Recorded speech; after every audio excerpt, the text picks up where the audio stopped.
Tomo 7. Tiro Dingibur, el símbolo sagrado del Viria.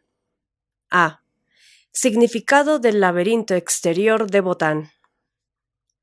El símbolo sagrado del Viria se expresa mediante el signo laberinto exterior, representado en la figura 87, el cual, sin ser idéntico al del antiguo misterio del laberinto instituido por Botán, al menos mantiene invariantes sus propiedades topológicas y permite actualizar su significado en una explicación estructural.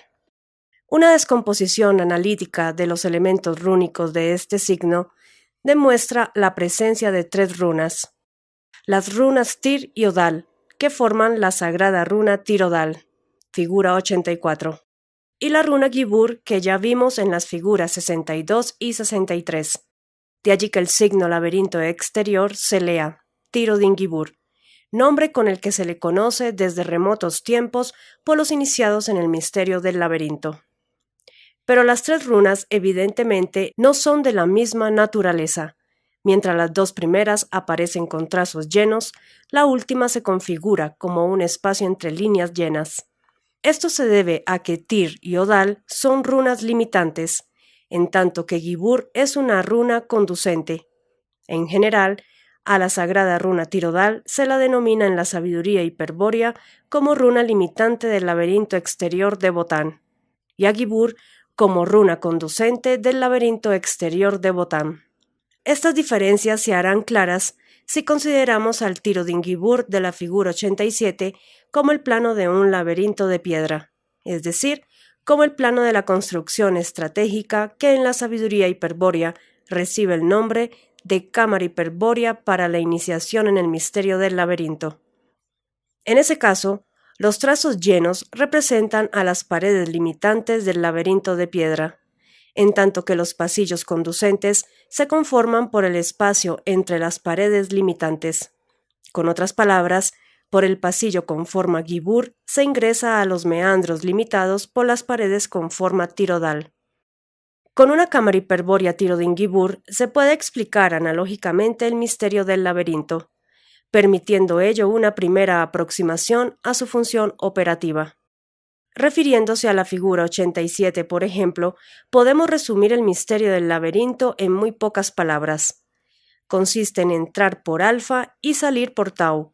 Más claramente, cuando el Viria perdido entra por el pasillo alfa y lo recorre hasta el final, accede a un corredor cerrado beta, que le impide llegar a la plaza tau. En ese recinto íntimo, el Viria se ve enfrentado a un dilema.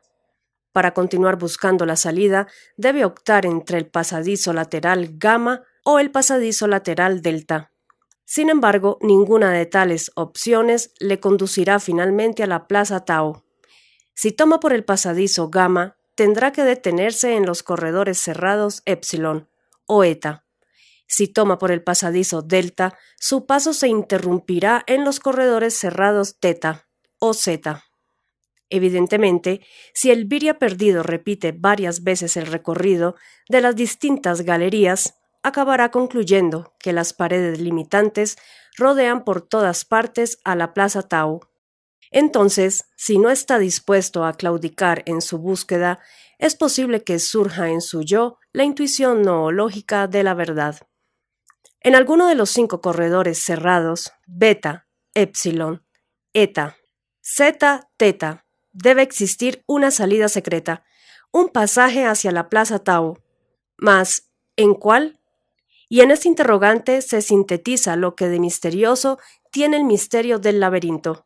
El misterio consiste justamente en entrar por alfa y salir por tau. Pero el misterio del laberinto no plantea un problema imposible de resolver. Su creador, Botán, perpetuó la solución con el signo de su nombre, la runa Odal, cuyo secreto, revelado por un pontífice hiperbóreo en el Kairos del Viria, constituye la primera iniciación hiperbórea. Estamos ahora en condiciones de explicar análogamente la solución propuesta por Botán para resolver el problema del encadenamiento espiritual. En primer término, es necesario despertar y orientar al Viria hacia la salida. Exteriormente, esto se logra haciendo notar al viria su estado de extravío en el pasillo alfa. La gnosis de la búsqueda en alfa equivale al despertar, momentáneo o permanente, del viria perdido. Viene entonces la opción que debe encarar en el pasillo cerrado beta entre los pasadizos laterales gamma o delta, y la efectiva elección de uno de ellos. La secuencia búsqueda, opción y elección sintetiza el primer paso de la solución de Botán al problema del encadenamiento espiritual. La gnosis de la búsqueda despierta al viria perdido, le hace intuir su extravío en el laberinto de piedra, su desorientación sobre la ubicación de la salida Tao. La gnosis de la opción y la elección orienta al viria perdido hacia la salida Tao. Empero, la primera solución solo despierta y orienta hacia la plaza Tao, mas no revela la salida secreta del laberinto. Ello corresponde al segundo paso. Así, en segundo término, es necesario revelar al viria despierto y reorientado el secreto de la salida a la plaza Tao, aunque tal secreto solo podrá ser conocido durante el kairos de la primera iniciación. Al menos sabremos a qué se refiere si definimos el concepto arquémona odal. El nombre rúnico de Botán, en efecto, se expresa mediante el principio del cerco con el signo representado en la figura 88. La runa odal es, por sobre todo, una arquémona que separa una dentro de una fuera, una plaza liberada de un valplaz dominado por el enemigo. El área interior de la arquémona odal, señalada con la letra Tau, es la plaza a la que hay que ocupar, ingresando a través de la fenestra infernalis beta. El arquémona odal tiene dos propiedades que conviene destacar. La primera es que la plaza es cuadrangular, y la segunda es que uno de esos 4 ángulos interiores se halla opuesto por el vértice con el ángulo recto exterior beta. De aquí que el modo de ingresar a la plaza Tau a través de la fenestra infernalis sea conocido como secreto del ángulo recto. La sabiduría hiperbórea formula este secreto como sigue. El vértice de todo ángulo recto es apto para reflejar el polo infinito del espíritu esfera revertido. El secreto del ángulo recto permite, evidentemente, aplicar a la runa odal la técnica arquemónica y la oposición estratégica que se describen en la primera parte. Volviendo al símbolo sagrado del viria, comprobamos ahora que el arquémona odal constituye el centro del laberinto exterior. Pero todo arquémona no es más que el signo sobre el que se proyecta y reconoce el principio del cerco, y por lo tanto puede ser tanto exterior como interior. El segundo paso de la solución al problema del encadenamiento espiritual, propuesta por Botán mediante el signo Tiro-Dingibur, consiste justamente en transferir al interior del viria el carácter exterior del arquémona odal. Con otras palabras, el segundo paso consiste en enseñar directamente al yo perdido la salida secreta hacia la plaza Tau, es decir, en mostrar un camino interior para el retorno al origen. Si bien se mira, la interpretación analógica del segundo paso exige dar respuesta a 2 interrogantes. A. ¿Cómo se pasa del primer paso al segundo paso mediante Tiro-Dingibur? Es decir, ¿por qué principio el signo laberinto exterior causa la gnosis del laberinto interior? Respuesta. Por el principio de la inducción noológica. B.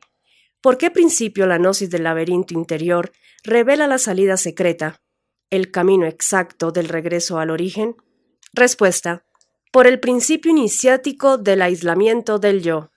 En los principios de inducción noológica y de aislación del yo se basa la función operativa del símbolo sagrado del viria.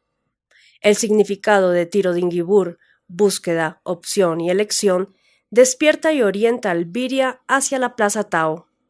Su función operativa le revelará la salida secreta durante el kairos de la primera iniciación hiperbórea. En los siguientes artículos se estudiarán los principios de la función operativa, con lo que se harán claras las respuestas A y B, y se ofrecerán detalles analógicos sobre el segundo paso. B. Función operativa del laberinto exterior de Botán. B1. Principio de inducción noológica. El primer paso despierta y orienta exteriormente al viria, porque le hace comprender que se haya extraviado y que su único recurso es la búsqueda, opción-elección, de un camino que conduzca a la salida Tao. Así, este primer paso debe conducir al segundo, a la gnosis del laberinto interior, vale decir, a la gnosis de que el yo se haya realmente extraviado en un camino labrelix, sometido permanentemente a la ley de los tetrarque, búsqueda, opción y elección. Según vimos, esta gnosis, este salto desde el laberinto exterior al laberinto interior, es causada por el principio de inducción noológica. Tal principio define el modo como el contenido complejo e interior de un símbolo sagrado es aprendido por el yo a partir de un signo simple y exterior. En otros términos, la inducción noológica permite la comprensión metafísica del símbolo sagrado, es decir, la aprehensión de su significado esencial. Con referencia al símbolo sagrado del viria, la gnosis del laberinto interior que propone el segundo paso no es más que su comprensión metafísica por parte del yo. Ya conocemos el significado del signo del laberinto exterior, búsqueda, opción y elección de la salida Tao. ¿Cuál será, pues, el significado del símbolo laberinto interior, el significado que el yo aprende en la gnosis del laberinto interior? Respuesta. El símbolo laberinto interior significa la distancia estratégica que separa al yo perdido del Selbste.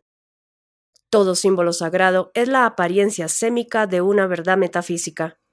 El símbolo sagrado del viria, percibido interiormente por el yo, revela la distancia estratégica que lo separa del Selbste, es decir, el grado de desorientación con respecto al origen Tao. Una vez comprendido este significado, será posible, mediante el principio de la aislación del yo, avanzar hacia Tao, hacia el origen, en el kairos de la iniciación hiperbórea. Como dicho significado metafísico es aprendido por inducción noológica, será conveniente examinar con detalle tal aspecto de la función operativa del símbolo sagrado del viria. El símbolo laberinto interior significa la distancia estratégica que separa al yo perdido del Selbste. De esta definición se desprende que el laberinto interior representa una situación esencialmente individual, única para cada viria perdido, y lo que es más importante, una situación interior. Contrariamente, el signo laberinto exterior ha sido afirmado en el mundo como objeto cultural, es decir, ha sido comunicado colectivamente. Mas, si la verdad primera, el significado del laberinto interior, es individual, irrepetiblemente única, interior, cabe preguntar, ¿qué relación liga al signo laberinto exterior, objeto cultural colectivo, con el símbolo laberinto interior, objeto cultural individual? Respuesta. Entre el signo laberinto exterior y el laberinto interior existe la relación que liga a lo simple con lo complejo, cuando lo complejo se conoce a partir de lo simple. Este es el principio que emplea la sociedad para transmitir los conocimientos comunes por medio de la enseñanza, principio que tiene sus remotos orígenes en la instrucción iniciática que otorgaban las escuelas de misterios de la antigüedad. En síntesis, tal principio consiste en revelar al alumno o discípulo ciertos signos simples, letras, números, ideogramas, etc., a partir de los cuales, por inducción, el entendimiento avanzará hasta símbolos interiores muchísimo más complejos. Por eso los signos simples exteriores representan un grado inferior, exotérico, de los símbolos complejos interiores, aunque solo por medio de la inducción de lo simple sea posible aproximarse hasta la presencia de lo complejo. Es claro que el signo laberinto exterior es un objeto cultural exterior, y que el símbolo del laberinto, que aquel representa, es un objeto cultural interior. No obstante, conviene recordar la definición anteriormente vista. Resumiendo, los objetos culturales pueden ser internos o externos. Los objetos culturales internos forman parte de la estructura cultural y constituyen un primer grado en la realidad del objeto. Los objetos culturales externos son proyectos corporizados y materializados de los anteriores y representan un segundo grado en la realidad del objeto. son reconocidos en el mundo como reflejo de los objetos internos. Naturalmente, si tal dependencia no se advierte, puede cometerse el error nociológico de atribuir las cualidades culturales directamente al cuerpo físico o entidad sobre la que se ha efectuado el proyecto. Ahora bien, un objeto cultural interior puede ser aprendido directamente de la estructura cultural, si previamente se lo ha descubierto o intuido. Es lo que ocurre, por ejemplo, con los números. Son proyectados en el mundo, afirmados como objetos culturales exteriores, y luego, mediante una correspondencia nociológica, primer movimiento figura 73, son descubiertos afuera y reconocidos como tales, es decir, introyectados en la estructura psíquica como objetos culturales interiores. Una vez que este proceso de aprendizaje ha tenido lugar, cuando se han reconocido 2 manzanas, un pez, 4 piedras, etc., recién es posible contar, sumar sin límites, pues la inducción permite formar la idea de cantidades superiores, aunque éstas no presenten contraparte concreta, exterior, en el mundo. Cuando reconocemos una manzana, 2 manzanas, 3 manzanas, podemos pensar en cualquier cantidad de manzanas, aunque jamás las veamos. La inducción nos permite extender interiormente los límites del conocimiento, aprendiendo la idea directamente de la estructura cultural. Y por eso, cuando alguien nos dice, he comprado 200 manzanas, le comprendemos de inmediato. Sabemos de qué está hablando. Captamos la idea de las 200 manzanas, que no vemos, porque extendemos por inducción el conocimiento básico de las 1, 2, 3 manzanas que poseíamos a priori. Solo eso pretendía la maestra que nos enseñó a contar cuando escribía en el pizarrón.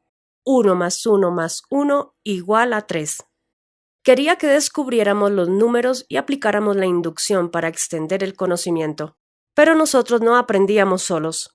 Este ejemplo de la masa era compartido con otros alumnos que también descubrían los números y aprendían a contar. Y eso significa que el ejemplo, 1 manzana, 2 manzanas, 3 manzanas, es eminentemente social, cumple una función iniciadora. Cuando los alumnos lo hayan comprendido, el ejemplo será un patrimonio colectivo, pues todos estarán ya iniciados en el método inductivo de contar. Pero a partir de allí cada alumno pasa de lo social a lo individual, pues una vez descubiertos los números, es posible extender infinitamente el conocimiento cuantitativo. Y cuando nuestro amigo nos dice, compartiré las 200 manzanas contigo y mis 3 hermanos, sabemos que dispondremos de 40 manzanas aún antes de haberlas visto. Hemos aprendido la idea de las 40 manzanas, objeto cultural interior, directamente de la estructura cultural, y esa inducción, así como todas las que podamos hacer en nuestra vida, es posible que alguna vez, al ver 1, 2, 3 manzanas exteriores, descubrimos 1, 2, 3 manzanas interiores. Este largo razonamiento ha de permitirnos comprender 2 cosas: que la inducción extiende el conocimiento desde lo simple a lo complejo, una vez que lo simple ha sido revelado o descubierto, y lo más importante, que toda iniciación a un conocimiento complejo se basa en este principio. Esotéricamente, por ejemplo, la comprensión de un misterio debe iniciarse con la comprensión de un símbolo sagrado exterior que lo represente. Consideraremos ahora el laberinto exterior de Botán, el cual debe ser calificado de signo simple en referencia a la complejidad del laberinto interior que representa. Este sencillo laberinto expresa la idea de búsqueda, opción y elección. Un Virya perdido busca, entre varios posibles, el camino correcto que conduce a la salida. Cuando se encuentra frente a una bifurcación, debe decidir el dilema de cuál camino tomar y optar por uno de ellos. Si elige el corredor equivocado, pronto comprobará que éste termina abruptamente, o llegará a una nueva bifurcación, donde se repetirá el dilema. Sin otra ayuda que su instinto, careciendo de todo indicio para orientarse, solo le resta avanzar y retroceder permanentemente, confiando en que la suerte o un milagro le permitan alcanzar la salida. Lo que no debe jamás es detenerse. Para alguien que transita extraviado en un laberinto, Sin alimentos ni agua, el ahorro de tiempo, la premura con que actúe, es fundamental factor de supervivencia. Tal la idea que el pontífice Hiperbóreo expone al iniciado como explicación del signo laberinto exterior. Pero una vez captada esta idea, análogamente al ejemplo de las 3 manzanas, el concepto simple del laberinto exterior puede ser extendido interiormente por inducción para descubrir la representación de un laberinto interior de extrema complejidad, que será la interpretación arquetípica del verdadero estado del yo, es decir, un estado de búsqueda, opción y elección. Según la sabiduría hiperbórea, cuando un viria perdido se representa su propia situación espiritual mediante un laberinto interior, ha alcanzado un grado de preorientación estratégica. De allí la calificación de noológica que se da a la inducción del laberinto exterior. La orientación definitiva se obtiene luego, en el kairos de la iniciación hiperbórea, mediante el principio de aislación del yo. En el artículo C examinaremos varios tipos de laberintos exteriores, procedentes de distintas culturas, todos los cuales se derivan de Tiro-Dingibur, el laberinto exterior de Botán. Pero lo que debe ser claro ahora es que los laberintos exteriores son objetos culturales diseñados para cumplir una función social iniciadora, semejante a las manzanas con que nos enseñaba a contar la maestra, es decir, son símbolos sagrados. Y tales objetos de iniciación en tanto inducen el descubrimiento de la propia situación espiritual y favorecen la orientación estratégica, son de indudable origen hiperbóreo. Con otras palabras, debido a la función iniciadora en la reorientación espiritual que cumplen los laberintos exteriores, han de considerarse como signos hiperbóreos, independientemente de cuál sea la raza que los ostente o la cultura antigua en la que hayan sido localizados. El laberinto exterior es un signo que, luego de ser revelado y explicado al viria por un pontífice hiperbóreo, hace posible vislumbrar interiormente el propio extravío objetivo del yo y permite apreciar la distancia estratégica que separa al yo del selfste. Ello es consecuencia de la expansión gnóstica inducida en un yo que de pronto se descubre perdido en un laberinto metafísico. B2. Principio de aislación del yo. Luego de la gnosis del laberinto interior, causada por la inducción noológica del signo laberinto exterior, es posible para el yo perdido alcanzar un permanente estado de orientación estratégica. Ello se consigue en el kairos de la iniciación hiperbórea, aislando definitivamente al yo del sujeto anímico. ¿Cómo? Respuesta: mediante su resignación rúnica. Es esta una operación que debe realizarse simultáneamente en 2 mundos, y en el kairos justo. Con otras palabras, el yo debe ser resignado simultáneamente en la cámara hiperbórea del misterio del laberinto por el pontífice Tirodal y en el Valhalla por un Sida leal. La resignación rúnica consiste en plasmar el arquemo naodal, figura 88, sobre un tetrarque del camino Labrelix. Empero, aun cuando el arquemo naodal esté plasmado, el yo continuará con su extravío objetivo en tanto no ingrese a la plaza Tau. Ese es el objetivo del segundo paso, revelar la salida secreta mediante la gnosis del laberinto interior. Ahora se entenderá mejor lo dicho anteriormente. En la Orden de Caballeros Tirodal se practican 3 grados de iniciación, todos basados en la vía de la oposición estratégica. Sin embargo, gracias al alto nivel alcanzado en el conocimiento de la sabiduría hiperbórea, la técnica arquemónica se aplica directamente para aislar el yo perdido del sujeto consciente. Esta cualidad puede comprenderse análogamente observando la figura 32. La técnica de los caballeros Tirodal consiste en resignar al sujeto consciente con la runa sagrada, que tiene la propiedad de aislar al yo perdido. Tal operación equivale a establecer un cerco estratégico sobre el símbolo del origen, AB. El yo perdido queda entonces aislado del sujeto consciente y estratégicamente reorientado hacia el selfste. A partir de allí, desde el centro de la runa sagrada, podrá luego, en la segunda iniciación, situarse en el selfste y convertirse en viria despierto. Pero la más importante consecuencia de la iniciación hiperbórea es, sin duda, la inmortalidad del yo, Luego de su aislación rúnica, en efecto, el yo no puede ser ya afectado de ningún modo. Ni la desintegración del microcosmos o la disolución del cuerpo astral podrían alterarlo en forma alguna.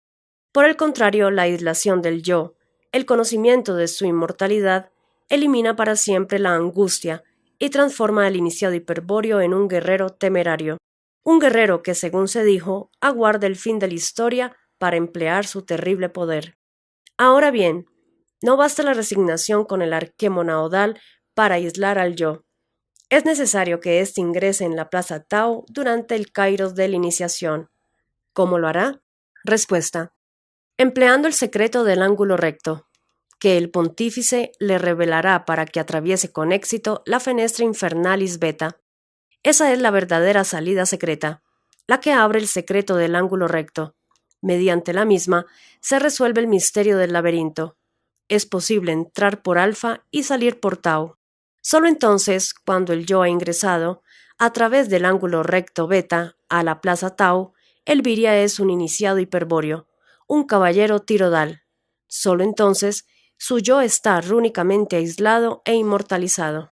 Para comprender análogamente el significado de la aislación del yo, hay que destacar lo siguiente. La resignación iniciática se realiza a posteriori de la gnosis del laberinto interior. Quiere decir que, al ingresar a la runa odal, el yo lo hace con la convicción de que entra en el centro del laberinto interior. Un instante antes se hallaba sobre un tetrarque del camino Labrelix, cuya naturaleza disyuntiva recién comprendió gracias a la runa Gibur de Tiro-Din-Gibur, figura 87. Supo entonces que las opciones gamma o delta no conducen a la plaza tau y que, por el contrario, la salida secreta se encuentra en el ángulo recto del corredor cerrado beta, vale decir, en el recinto beta del tetrarque, un recinto cerrado hacia adelante, figura 59. Un instante después, merced al secreto del ángulo recto, el yo se sitúa en la plaza tau, quedando aislado del sujeto consciente.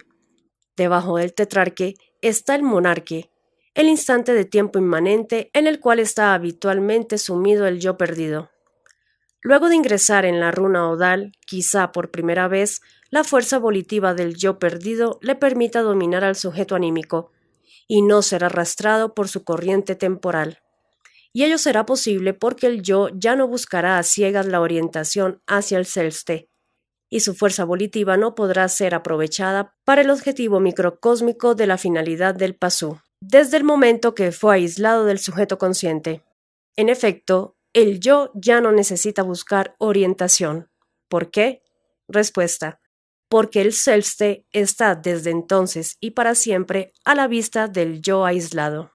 El yo del iniciado hiperbóreo, situado en la plaza tau del arquemonaodal, solo tiene que mirar interiormente para localizar de inmediato al Selbste.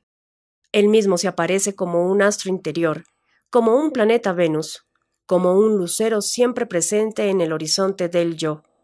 Por eso, el iniciado hiperbóreo no perderá ya jamás la orientación estratégica. Su problema será, en cambio, el modo de allanar la distancia estratégica que lo separa del Selbste.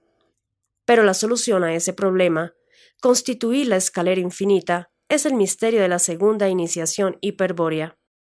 Por último, hay que afirmar aquí, con toda la fuerza posible, que nadie conseguirá dar el segundo paso sin haber adoptado una actitud ética previa, es decir, sin exhibir una actitud graciosa luciférica frente a los símbolos sagrados. Sin esta actitud previa, de nada vale dar el primer paso, ni aún experimentar la gnosis del laberinto interior. Jamás se logrará ingresar al arquemonaodal. El porqué de esta exigencia se hará claro luego de adquirir una breve noción de la rúnica noológica, la ciencia de los iniciados hiperbóreos. C. Semiótica psicológica y rúnica noológica. La dualidad real del viria, la diferencia esencial entre el espíritu encadenado y el sujeto anímico, fundamenta el criterio de la sabiduría hiperbórea, por el cual se distingue entre lo psicológico y lo noológico. En base a este criterio hemos definido, por ejemplo, a la ética psicológica del pasú como opuesta a la ética noológica del viria. Pues bien, La misma distinción cabe realizar en todo cuanto se refiere al estudio de los signos, atendiendo al principio de que las runas no son signos arquetípicos. Las runas, en efecto, son signos increados, es decir, no creados por el demiurgo. Aunque su comunicación por Botán a los virias hizo posible que fuesen interpretadas arquetípicamente al ser percibidas por el sujeto racional. Las runas, entonces, han sido afirmadas en el contexto axiológico e incorporadas como objetos culturales. De esa manera, el contexto axiológico las sostiene en la superestructura, en tanto que el contexto de la estructura cultural interior le concede un significado arquetípico. Pero se trata de una ilusión, de una construcción sémica que interpreta arquetípicamente a la runa, no de la runa en sí. En un trasfondo último, la runa permanece increada bajo el signo rúnico. Por eso, cuando el iniciado hiperbóreo percibe al signo rúnico, tienen lugar dos aprehensiones, una psicológica, efectuada por el sujeto racional, sobre la forma arquetípica de la runa, y otra noológica por parte del yo despierto sobre la runa increada. El estudio convencional de los signos, incluidos los signos rúnicos, da lugar a una ciencia denominada semiótica. Sin embargo, por ser estos signos meros objetos culturales, es fácil comprender que la semiótica no puede alcanzar a las runas increadas, sino solo a su forma cultural o a su significado cultural. Evidentemente, este alcance está limitado a las posibilidades del sujeto anímico. En una palabra, la semiótica, así definida, como ciencia que estudia los objetos culturales, signos, es una ciencia a la medida del pasú, una ciencia psicológica. Es claro que para comprender a las runas increadas será necesario contar con una ciencia noológica, una ciencia que solo tendrá sentido para el yo despierto del iniciado hiperbóreo. Tal ciencia es la rúnica noológica, puesta a disposición del iniciado por la sabiduría hiperbórea. Por supuesto que aquí no desarrollaremos a la rúnica ni exigiremos que se la entienda completamente. Para lograr su comprensión es imprescindible, fundamentalmente imprescindible, ser un iniciado hiperbóreo, haber dado el segundo paso de la solución de Botán y poseer el yo resignado con el arquemo naodal. Lo que haremos por ahora será señalar brevemente las diferencias que distinguen a la semiótica de la rúnica y definir el principio que debe regir la aplicación de las pautas en el análisis rúnico. El objeto de estudio de la rúnica son las runas increadas y el principio fundamental en que se basa afirma que las runas, reveladas por Botán, son signos increados, principio cuyo significado ya fue explicado. En los variados signos rúnicos, las runas pueden aparecer unidas en distintas configuraciones de formas arquetípicas, como por ejemplo el signo rúnico, laberinto exterior. Mas, por la acción incomprensible de la llave Kalachakra, cada signo rúnico se halla referido a una runa increada. En la rúnica, el principio de la runa increada se utiliza para definir una especie de análisis de símbolos que consiste no en descomponer la estructura de elementos arquetípicos que forman el signo rúnico, sino en desintegrar la superestructura de conexiones de sentido que lo refieren a las runas increadas, dejándolas expuestas para la aprehensión noológica del yo. El análisis semiótico puede ser incluso metafísico, llegando a revelar al sujeto consciente la composición arquetípica de cualquier signo. El análisis rúnico, en cambio, va más allá de lo metafísico, es decir, más allá de lo arquetípico, pues revela al iniciado hiperbóreo las runas increadas, los signos que proceden del origen del espíritu encadenado, los signos que constituyen el símbolo del origen. Para aplicar el análisis rúnico a un signo rúnico complejo cualquiera, la rúnica suministra pautas concretas a los iniciados hiperbóreos. Tales pautas exigen que el análisis rúnico sea precedido por un análisis semiótico de la morfología estructural del signo rúnico, es decir, por un análisis que revele el grado de deformación cultural del signo rúnico con respecto a su forma original. Es evidente, por ejemplo, la diversidad de formas culturales que presenta el signo laberinto exterior, todas las cuales se han derivado de Tiro Dingibur, figura 87. Entonces, un análisis rúnico de alguno de estos signos con el objetivo de desintegrar la superestructura de conexiones de sentido y acceder a las runas increadas exige una previa determinación morfológica de su deformación con respecto a Tiro-Dingibur. En E vamos a concretar este ejemplo estudiando la deformación de los signos laberinto exterior mediante la aplicación de un método de la sabiduría hiperbórea. El análisis rúnico subsiguiente, sin embargo, no podremos describirlo por consistir en una técnica propia de los iniciados hiperbóreos. Empero, una descripción general de la rúnica analógica referida a la semiótica psicológica ha de permitir intuir algo más sobre las runas increadas y sobre el análisis semiótico. Consideremos algunos signos complejos, objeto de estudio de la semiótica. Por ejemplo, la palabra escrita, compuesta por letras, o la cifra escrita, compuesta por signos numéricos. Como sabemos, el sentido de estos signos está determinado por el contexto axiológico, por las conexiones de sentido que los unen al conjunto de objetos culturales del contexto axiológico. Pero, como también sabemos, estos signos representan conceptos de la estructura cultural y sus sentidos corresponden a significados determinados por el contexto significativo de la estructura cultural. Pues bien, para el análisis de signos semejantes, la semiótica psicológica define tres disciplinas principales: la pragmática, la semántica y la sintaxis. La pragmática se ocupa de descubrir e interpretar las relaciones entre los signos y el pasú. Con el rigor, la pragmática psicológica más exacta es aquella que se define por las correspondencias nociológicas y axiológicas entre el pasú y el objeto cultural, tal como ha sido representado en la figura 73. La semántica estudia la relación entre los signos y los objetos que representan, es decir, trata de explicar los sentidos y significados de los signos. Desde luego, la semántica psicológica más exacta es aquella que explica los sentidos y significados de los signos, como determinaciones del contexto estructural, mediante un modelo estructural análogo al que sintetiza la figura 75. La sintaxis se dedica a analizar las relaciones de los signos entre sí, por ejemplo, las modalidades lógicas de los sistemas de signos o sus formas lingüísticas. Ni qué decir tiene que la sintaxis psicológica más exacta es la que se basa en la sistemática estructural de conceptos y en la facultad traductiva del sujeto cultural, tal como fue explicado en la primera parte, y se ha simbolizado en la figura 14. A estas tres disciplinas clásicas de la semiótica, la sabiduría hiperbórea agrega la morfología psicológica, cuyo objeto consiste en estudiar las relaciones entre las formas arquetípicas puras y las formas concretas de los signos que las representan. Para ese fin, la morfología ha desarrollado técnicas de análisis estructural sobre la composición de los signos, las cuales se sintetizan en pasos específicos y pautas precisas, tal como se demostrará en E. Si reflexionamos ahora sobre algunas consecuencias del principio de la runa increada, se pondrán de relieve las diferencias esenciales que mantiene la rúnica noológica con la semiótica psicológica.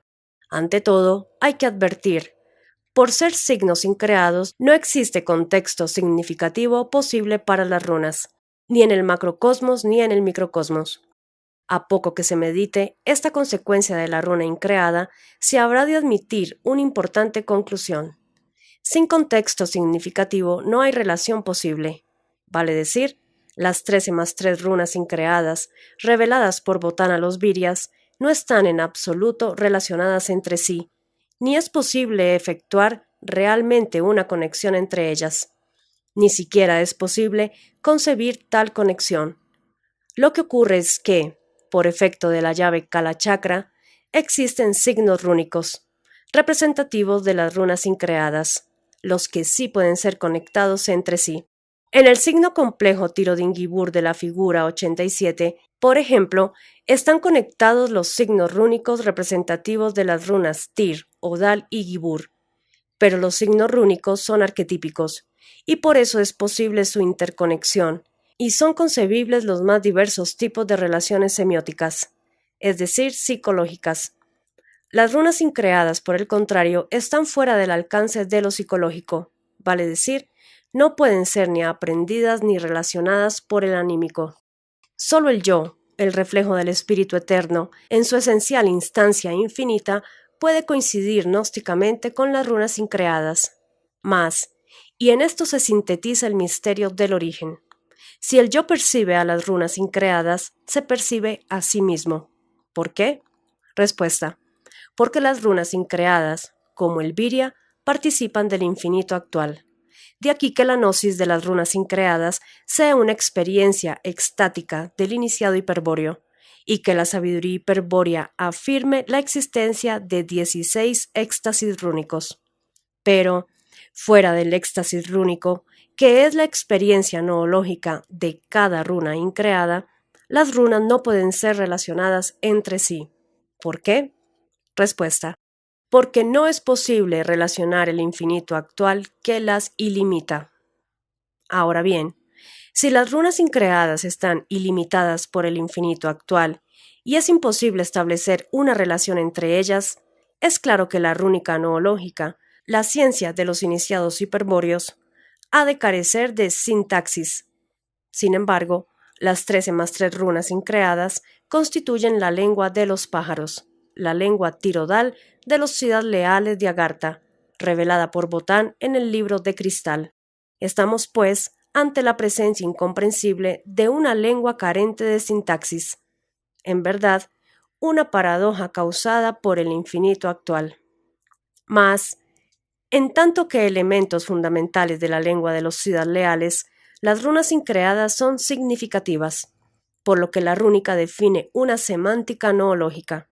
Esta disciplina, cuyo conocimiento cultivan los caballeros Tirodal, describe analógicamente el éxtasis rúnico y establece las pautas que deben seguir los iniciados hiperbóreos para aproximarse a su experiencia. Empero, no es fácil comprender cómo puede tener significado una runa increada, careciendo de contexto rúnico sobre el cual contrastarse, de un paisaje que otorgue sentido a su presencia, de un entorno axiológico que determina su realce, etc. Respuesta: las runas increadas son significados noológicos absolutos, vale decir, son significados existentes por sí mismos, que no requieren de nada exterior para ser, y a los que, inversamente, nada exterior puede afectarlos. Las runas increadas son, pues, significados absolutamente indeterminados. Las runas increadas están ilimitadas por el infinito actual, y por lo tanto, sus significados son ilimitados. Esto implica que la runa es, para el yo del iniciado hiperbóreo, todo el significado posible. La runa, en efecto, revela todo el conocimiento durante el éxtasis rúnico, o si se quiere, no queda nada por conocer fuera de la runa. Pero si en el éxtasis de una runa podría experimentarse todo el significado posible, dado que su significado es absoluto, ¿cómo pueden existir una pluralidad de runas increadas? Es decir, ¿cómo puede ser cada runa todo el significado posible y existir simultáneamente?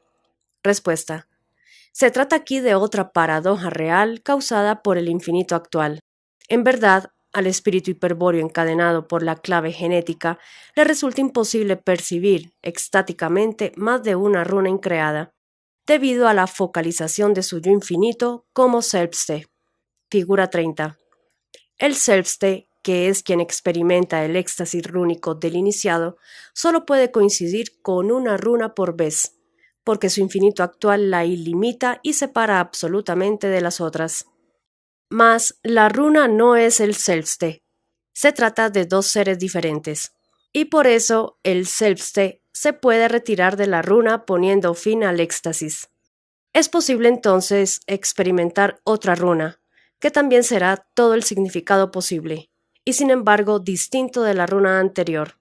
En síntesis, la ignorancia de las runas increadas constituye su pluralidad y relatividad infinitas. La gnosis de una runa increada constituye el éxtasis del significado absoluto.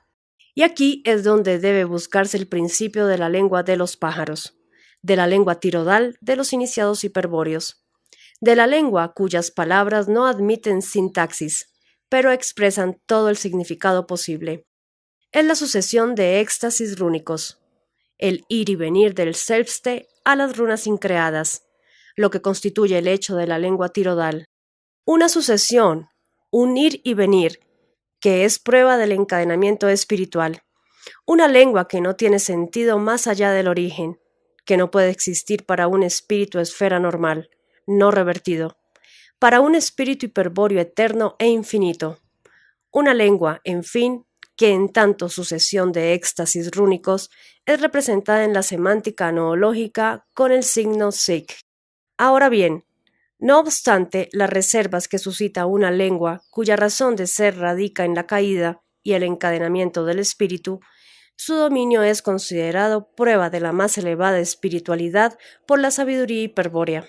De allí que los caballeros Tirodal se aboquen con ahínco al estudio de la semántica noológica y de la otra gran disciplina de la rúnica, la pontónica noológica, es decir, la ciencia de la construcción de puentes, la sabiduría de los pontífices hiperbóreos. Para sintetizar el objeto y alcance de ambas disciplinas, debemos observar que, mientras la semántica noológica estudia los éxtasis rúnicos y describe los modos de aproximación a su experiencia, la pontónica noológica implica la efectiva experimentación de las runas increadas y el dominio de la lengua tirodal, es decir, que la semántica noológica constituye la teoría de la rúnica en tanto que la pontónica expone su praxis. Esta praxis de la pontónica noológica es la que a menudo hemos mencionado con el nombre de resignación. El dominio de la lengua tirodal y la resignación, en efecto, son una y la misma cosa. Es el éxtasis de las runas increadas, lo que permite al Selbste resignar los designios demiúrgicos. Por lo que vemos, la rúnica noológica define una semántica y una pontónica, pero carece de sintaxis psicológica. Por su parte, posee semántica, sintaxis y pragmática, es decir, una disciplina que estudia y describe las relaciones entre los signos y el pasú. Un papel analógico al de la pragmática en la semiótica psicológica desempeña la ética noológica en la rúnica noológica. Con rigor, la ética noológica establece el enlace entre la semántica noológica y la pontónica noológica. Desde luego, por tratarse de disciplinas iniciáticas, tal enlace es necesario e inevitable, imposible de salvar. Ningún iniciado hiperbóreo, aunque comprenda con profundidad la teoría de la semántica noológica, podrá adquirir la praxis de la pontónica noológica, sin aceptar los principios de la ética noológica. Como se expondrá en el siguiente artículo, la efectiva experiencia de las runas increadas requiere que el yo asuma una actitud ética previa.